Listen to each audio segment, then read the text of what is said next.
Well, I'm not going to sing to you, but I did link our circle song in Google Classroom. So these next problems, everything you need to know is outlined in that circle song. So I do want you to know how to find the area and the circumference of circles without using your notes. And so if you can memorize that song that I've played for you almost every day, you probably are going to have a really good chance of doing well on these. So the first two problems here on our practice test show just circumference and area of an entire circle. Then we go down and we find pieces of that. So let's go ahead and do the more simple ones first. So when we're looking at the first one where the diameter is 10 inches, sorry, I'm just searching for my calculator. There we go. I'm going to find the circumference using pi d, and I'm going to find the area using pi r squared. Now, almost always when you're asked to do problems like this, it's going to say use pi for pi or use 3.14 for pi. And on your test, I don't actually care which one you use because I'll probably figure it out both ways to know. But it's going to be close enough that if you did it correct, I'll know you did it right based on how close you are to the correct answer. And if it's way off, obviously it will be wrong. So if I'm finding the circumference, oh, it's taking everything out of me to not sing that song, but I'm going to take pi times the diameter. Remember, diameter is all the way across the circle and radius is halfway across the circle. So I'm going to take 3.14 times 10, which is 31.4. And what circumference is measuring is the distance around. Think of it as like the perimeter of the circle. And so that should be labeled in just plain old inches because I'm counting a distance. Then when I find the area, I'm going to take pi times this radius squared. Since I'm not given a radius, I have to figure out the radius. Well, the radius is half of the diameter, right? So half of 10, so it would be 5. So I'm taking pi. Again, I'm using 3.14 for pi because it gives me less numbers to round with. And then I'm taking it times the radius squared. So 3.14 times 5 squared gives me 78.5. And this is talking about the space inside the circle. So since it's talking about the space inside the circle, I would measure that in squares. So I'm going to call it inches squared.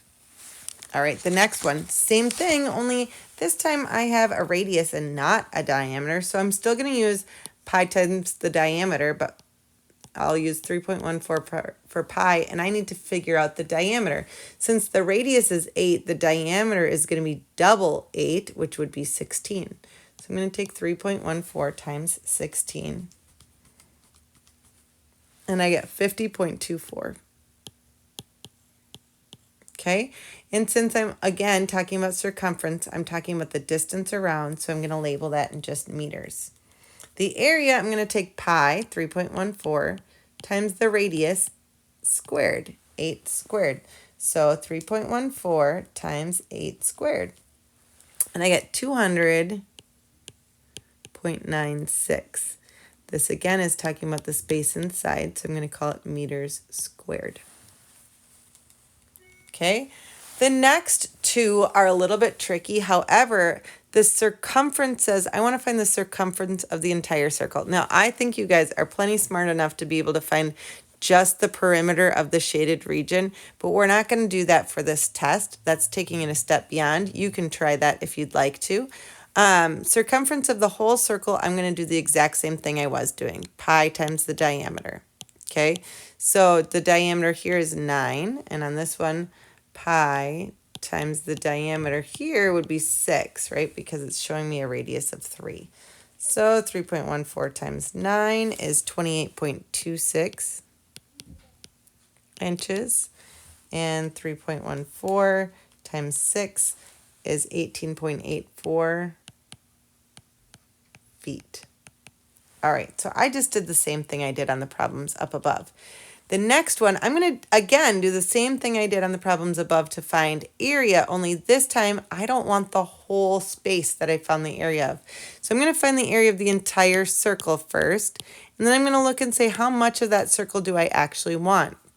In the first case, I want half of it. So I'm going to divide it in half or multiply it times half. So let's go ahead and take pi times the radius squared. So 3.14 times the radius would be 4.5 because that's half of 9 squared.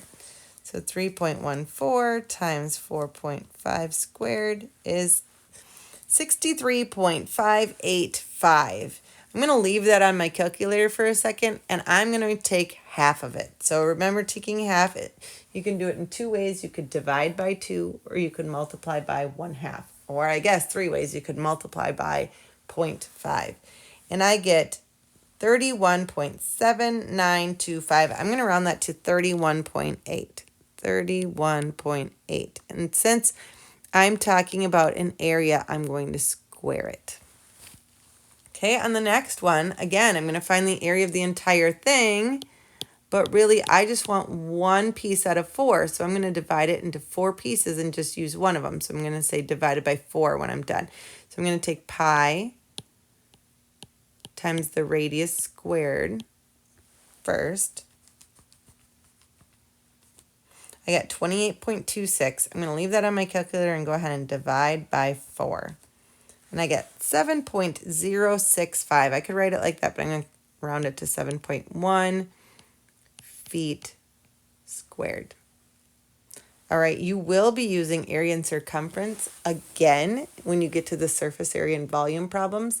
So it's really important that you have this down really well. We've worked on it a lot, so hopefully this wasn't too tricky for you.